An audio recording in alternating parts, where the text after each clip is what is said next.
So the home screen is very eye-catching and great for browsing. Think of this as the Netflix or YouTube home screen for a lot of suggested titles, hot new items, trending titles, and specials. For example, right now Harry Potter is being advertised as there's no longer any limits to how many audiobooks or ebooks are available to be taken out. For context, each library has a limited number of copies they are allowed to lend out of any one item at any time. So if Midland has 3 copies of Harry Potter and 4 people want to take it out, one person will need to wait for the others to return it. But JK said that there's no limit for Harry Potter, so Overdrive and Libby are advertising it like crazy to get more and more people excited about their product. One thing that I really love about Libby is the customization of the homepage. Choosing a format, language, audience, availability, and any kind can be found within the preferences. Once you apply it, only those items that meet those preferences will be found on this home page. I'm going to keep it as everything, so I'm going to minimize that. Now you can see that the icons on this front page don't give us a whole lot of information about the material itself. Unlike Overdrive, which has lots of information about the item within the small title cards, this one unfortunately just has the title card itself. Now, I'm a data guy, so I want to see a little bit more information about some of these titles that we have on here. So let's click on Kissing in America. So now it gives me the name of the book, the author.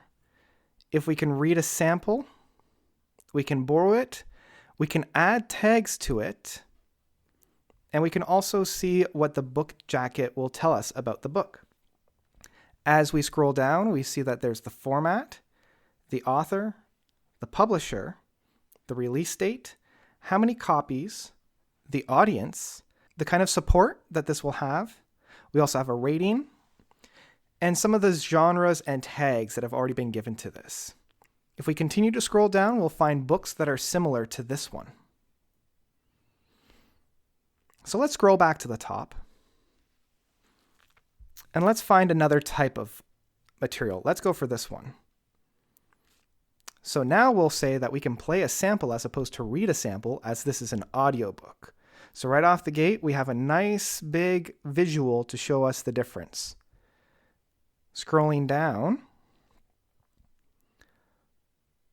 we'll see now not only do we have an author, but we also have a narrator. And by clicking on the narrator, we can also see the other books that the narrator has done. So if you find a narrator that you like, this is a great way to find other books that they have done. Same with the author. So let's scroll back up, and we'll go back to the library. So this is navigating and browsing the books that are on the first page here. We get a little bit more of information whenever we click on a book.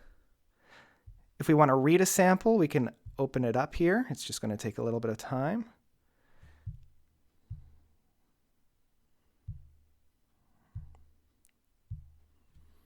And we can even do a little bit of an interfacing, but I'm going to go a little bit more in depth than that in a future video.